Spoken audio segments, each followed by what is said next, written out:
உலகமெங்கும் உள்ள அனைத்து இறை மக்களுக்கும் வணக்கம். நீங்கள் புதுசாக எங்கள் வீடியோ பார்க்குறதா இருந்தால் கீழே இருக்கிற சப்ஸ்கிரைப் பட்டனை ப்ரெஸ் பண்ணிவிட்டு பெல் ஐக்கானை கிளிக் பண்ணிக்கோங்க. அப்போ தான் நாங்கள் புதுசாக போடுற வீடியோவோட அப்டேட் உங்களுக்கு கிடைக்கும். வாங்க இப்போ வீடியோக்குள்ளே போகலாம்.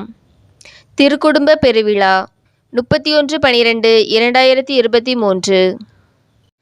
திருப்பலி முன்னுரை.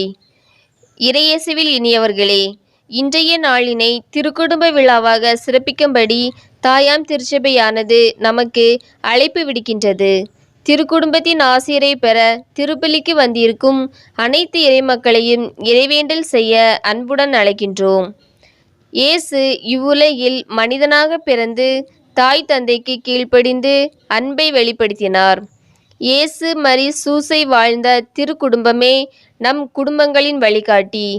குடும்பம் ஒரு கோயில், அன்னையும் பிதாவும் முன்னறி தெய்வம் என்பது முதுமொழி.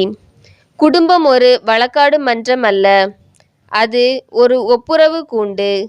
குடும்பத்தின் பிரச்சனைகள் குறித்து வாக்குவாதம் செய்து கொண்டிருந்தால் தீர்ப்பு கிடைக்காது, வழக்கும் முடியாது. கணவனும் மனைவியும் தங்கள் தவறுகளை ஏற்றுக்கொண்டு மற்றவரை புரிந்து கொண்டு திருக்குடும்பம் போன்று அன்பை மையமாக கொண்டு வாழ வேண்டும். நம் சொல்லாலும் செயலாலும் முன்மாதிரியான கிறிஸ்தவ வாழ்வாலும் நம் குழந்தைகள் ஆசி பெற்ற குழந்தைகளாக வாழவும், அன்பிலும் பகிர்விலும் தியாக உணர்விலும் கட்டப்பட்ட நல் குடும்பங்களாக வாழ இத்திருப்பலியில் மன்றாடுவோம். முதல் வாசகம். தொடக்க நூலிலிருந்து வாசகம். அதிகாரம் 15, இறை வார்த்தைகள் 1 முதல் 6, மேலும் அதிகாரம் 21, இறை வார்த்தைகள் 1 முதல் 3 முடிய. முதல் வாசக முன்னுரை. இன்றைய முதல் வாசகமான தொடக்க நூல் தரும் செய்தியாவது: வயது முதிர்ந்து குழந்தை இல்லாத ஆபிரகாமை ஆண்டவர் அழைத்து, வானத்து விண்மீன்களைப் போன்று உன் வழிமரபை பெருக செய்வேன் என்றார். ஆண்டவர் வார்த்தையில் ஆபிரகாம் முழு நம்பிக்கை கொண்டார். கடவுள் கூறியபடி முதிர்ந்த வயதில் சாரா கருவுற்று ஆபிரகாமுக்கு ஈசாக்கை பெற்றெடுத்தார். கடவுளிடம் நம்பிக்கை கொள்பவர்களை அவர் என்றும் கைவிடுவதில்லை என்று கூறும் வாசகத்தை கேட்போம்.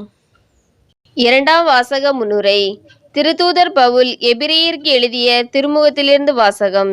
அதிகாரம் 11, இறை வார்த்தைகள் 8, மேலும் 11 முதல் 12, மேலும் 17 முதல் 19 முடிய. இரண்டாம் வாசக முன்னுரை. இன்றைய இரண்டாம் வாசகத்தில் திருத்தூதர் பவுல் எபிரேயருக்கு எழுதிய திருமுகத்தில் ஆபிரகாமின் நம்பிக்கையை பட்டியலிட்டு கூறுகிறது. கடவுள் ஆபிரகாமை அழைத்தபோது இறைவனில் நம்பிக்கை கொண்டு சொந்த ஊரையும் மக்களையும் விட்டுவிட்டு கடவுள் காட்டிய நாட்டிற்கு சென்றார். அவர் முதிர்ந்த வயதில் தந்தையாவதற்கு உரிய ஆற்றலை பெற்றதும், கடவுள் மீது அவர் கொண்ட நம்பிக்கையாலே தன் மகனை பலியிட துணிந்ததும், மீண்டும் மகனை பெற்றுக்கொண்டதும் அவரின் நம்பிக்கையாலே. நாமும் இறைவனில் நம்பிக்கை கொள்வோம், இறையாசிரை பெறுவோம் என்று கூறும் வாசகத்தை கேட்போம். விசுவாசிகள் மன்றாட்டு. அன்பால் உலகை வெல்வோம் என்று கற்றுத்தந்து அன்பில் வாழ அழைக்கும் அன்பு இறைவா, எங்கள் திருத்தந்தை, ஆயர்கள், அருள்பணியாளர்கள், அருட்சகோதரிகள், துறவிகள் அனைவரையும் உமது ஆசிரால் நிரப்பியருளும். குடும்பத்தை துறந்து இறைப்பணி செய்ய உம்மால் அழைக்கப்பட்ட அவர்களை உமது பேரன்பால் நிறைத்திட வேண்டுமென்றும், நற்செய்தி பணியில் நல் சான்றாளர்களாய் விளங்கிட செய்ய வேண்டுமென்றும், இறை அளித்தல் பெருக வேண்டுமென்றும் உம்மை மன்றாடுகிறோம்.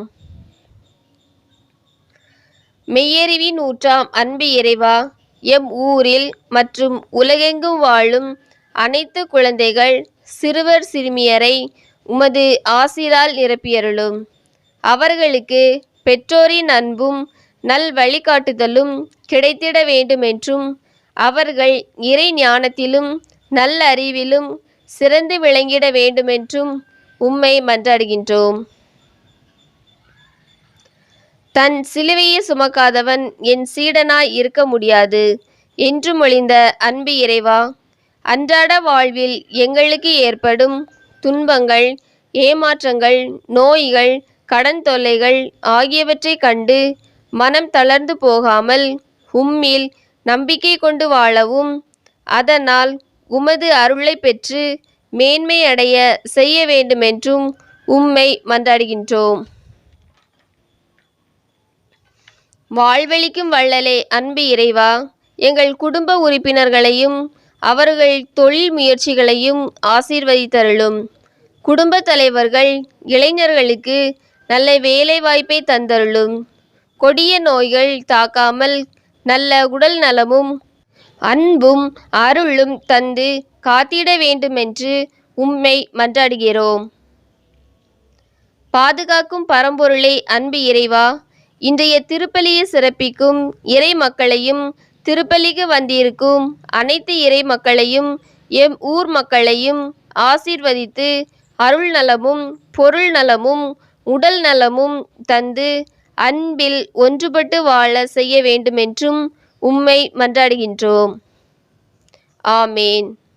உங்களுக்கு எங்கள் வீடியோஸ் பிடிச்சிருந்துன்னா லைக் பண்ணுங்கள், கமெண்ட்ஸ் பண்ணுங்கள், உங்கள் உறவினர்களுக்கும் நண்பர்களுக்கும் ஷேர் பண்ணுங்கள். நன்றி.